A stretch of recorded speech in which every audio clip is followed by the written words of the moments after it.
chugging along here. Our next speaker, Bisi Obateru, is a lover of people, languages, and music. He knows a little about everything, I can attest to this. And he does well in community, in the recording studio, and is a perpetual learner. Take it away, Bisi.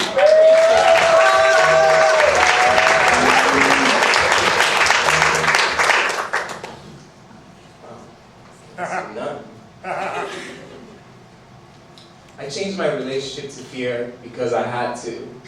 And there's no way I can tell you this story without going back to where I'm from. This picture that you can see is about epigenetics, which is the science that helps explain how stress informs our body. So fear is not only a word, it's a physiological thing. So let me introduce you to young Bisi.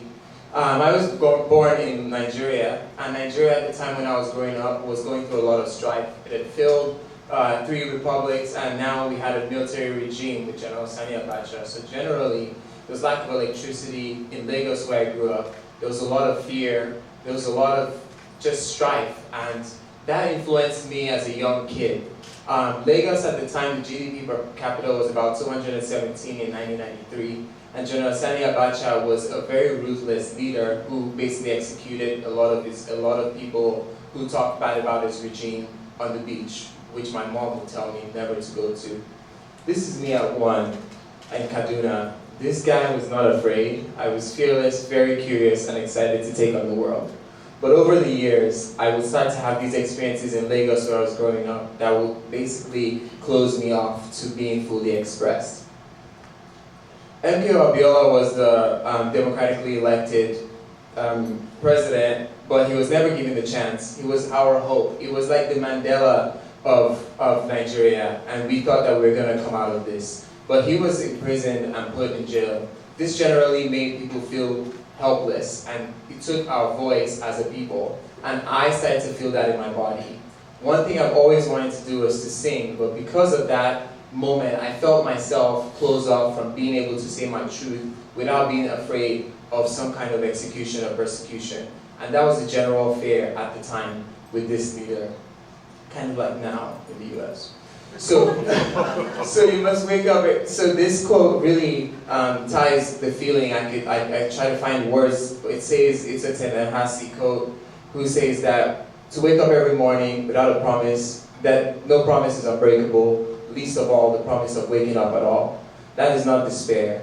So generally there was a lot of fear, and I would think that that was the worst thing that could happen. But in January 2002, on the 27th, on this Sunday, there was a bomb explosion in the cantonment, which is a Setro Ikeja.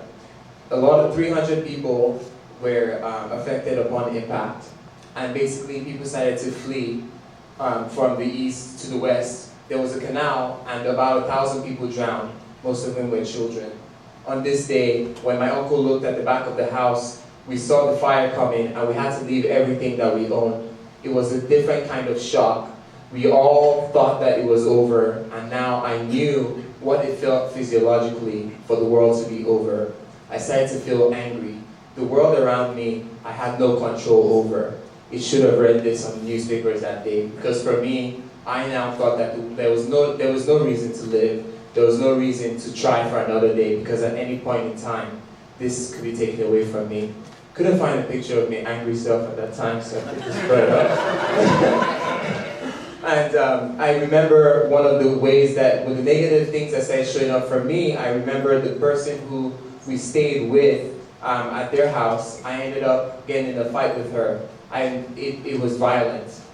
But upon coming to the US, I started to face this fear. I realized that whenever I was afraid, physiologically, I felt like hitting something. I was angry, I felt powerless. My life teacher in Sacramento will start to help me use poetry and deep breaths to understand how to calm this rage. So the first fear I took on, once I started to develop this practice, was jumping into the river. If you remember, I told you my mom had banned me from going into the bar beach in Nigeria because it was a place of execution. It was also a place where most people believe that you'll be impotent and you lost your sperm. If you don't believe me, watch any Nigerian movie at that time. I started getting better with realizing that whenever I was afraid, even though the tendency was to shut down or to be angry, there was a way to be playful about this. So with this self-knowledge, I decided it was time to face my biggest fear, which is to make music and play on the streets. This, of course, will also attack another fear that I had of failing my parents. But at this point, I was already on the journey and ready to take it on to be fully expressed. I started singing, and my mom would say, "Oh, my son now begs on the street in the United States." But she didn't realize that I was finding my voice. I was pursuing my career. And very recently again, that same fear showed up when I decided I was going to go on tour and share my music, the album I just finished this year. I started to feel that feeling of being shut down and angry, like I couldn't go. I almost felt that I should stay indoors and just hide by myself. Sorry if you're seeing too many pictures of me. But I decided to go on tour, and I met a lot of people, and a lot of people encouraged me. I couldn't believe I could sing, but sometimes, even when I'm in front of people, I still get afraid, and I forget everything that I need to say, or even my own words, even though I wrote them. That is an experience that happened from this bomb blast, realizing that my world could end in any day. So I started to change that memory and how that started to feel in my body. I started to think about it as taking it instead of a negative to something that I can use to play. I can come out with that nervousness and make the passion and come out with a true passion. This is a photo of my music being played around the United States after my tour. I was really, and I was surprised because I didn't want to go. I was starting to shut down, and starting to feel sick, and starting to feel afraid. But I decided to go with help from my community. This is a photo of me being afraid to show you that I can never show up like this.